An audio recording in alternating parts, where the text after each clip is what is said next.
a few weeks ago, there was a report out there that if you're looking at the Knicks in terms of their realistic free agent dream targets, who would that player be? Now, you're probably thinking about a lot of players, right? But you'd be wrong because none of them would come to the list. Because for me, not this name. This name for me never even crept up into my brain because we're talking about dreams. But for Bleacher Report, they said, you know what? It's the Knicks. I think this works as a dream. Dream free agent targets for the Knicks. And according to Bleacher Report, why the Knicks should go after De'Anthony Melton in free agency. Because according to them, he is their dream free agent. And here's why. The Knicks should have a first priority this summer of keeping the band together by signing iHeart, OG Anunoby as well. And beyond that, they seem to have a type of player who they prefer now. De'Anthony Melton fits this mold as its tough, defensive guarded wing who rarely turns the ball over. The 26-year-old averaged 11.1 points, 3.7 rebounds, 3 assists, and 1.6 steals, while shooting 36% from 3 with the Philadelphia 76ers. But the Sixers might not re-sign him if they're able to land a star this offseason.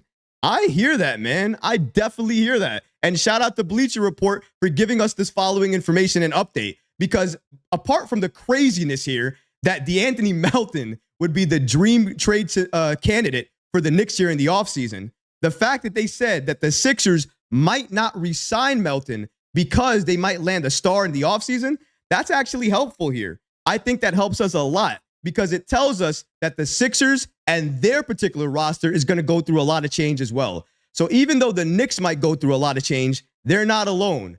Other teams are going to share that as well, and they're going to go through those changes. They're going to be the ones that we're going to talk about right now and say, are they going to be competitive next season? The Knicks right now, as presently constructed, would be competitive. If they added a De'Anthony Melton, would they be as competitive? Would they be as good? It all depends on the cost. I think that they would be good. They would be competitive because Melton, he fits this Knicks team. He fits what the Knicks are trying to run at the right cost.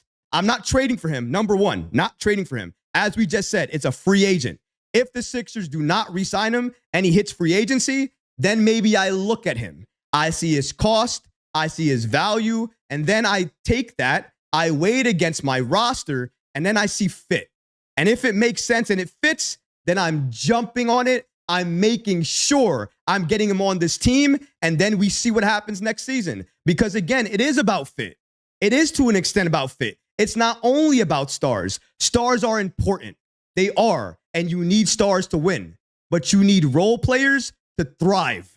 You need role players to take you all the way to the games you think you can't even win. And that's the players the Knicks need to target. They need a star, number one, but then they need a rookie as well. And if you're getting a rookie as well, talk to me about that.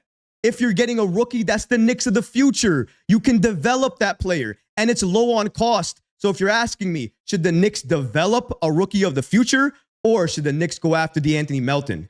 It's all about player available when they draft and Melton's cost. Depending on that, I could be swayed either way. That's what I'm saying about this, but the Knicks need to do that. Going back to Melton here. With Melton, one thing we have to understand here is even though the fit would make sense, another player that the Knicks have that costs a lot less, he's in the EuroLeague, and he fits as well too. You guys know who I'm talking about as well. Rokas, Jokubaitis, 2021 draft and stash second round pick. I believe he was, 34 or 36 overall? Forget the exact number, but I'm sure you guys know who I'm talking about. EuroLeague star. He is available potentially to join the Knicks in the Summer League.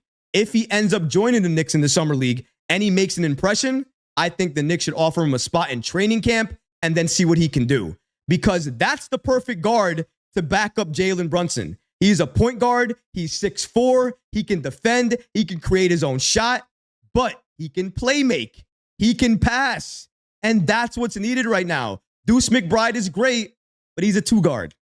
Deuce is a two-guard. He is not a point guard. And that's no knock to him. I love two guards. I love Deuce McBride on the bench. But you need somebody else to carry the offense while Jalen Brunson is getting that rest. We don't have that player. It's not Alec Burks. It's not Shake Milton. And it's not really anybody else unless you're going to draft the player to take over that spot. And knowing Tom Thibodeau and this Knicks team, I don't think they're going to draft a backup to Jalen Brunson and then play that player significant minutes, because Jalen Brunson's going to already play significant minutes. When you're talking about drafting, you have to talk about drafting the right player, a player that's going to actually get minutes under Tom Thibodeau. Those are the players the Knicks are going to have to target. For me, do not go after Melton. Don't do anything like that. Start with the draft. You already have a team that is built for contention now.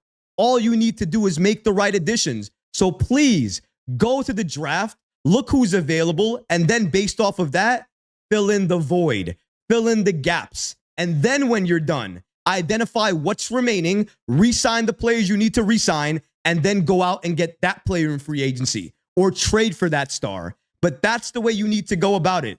But a lot of teams already know who are the dream targets, who are the players on the list. And again, I'm sure if one of those players here were available, even Paul George, which I hate to say, if any of these guys became available, the Knicks would pick up the phone and they would ask about the cost. Absolutely. But that's not because they want them.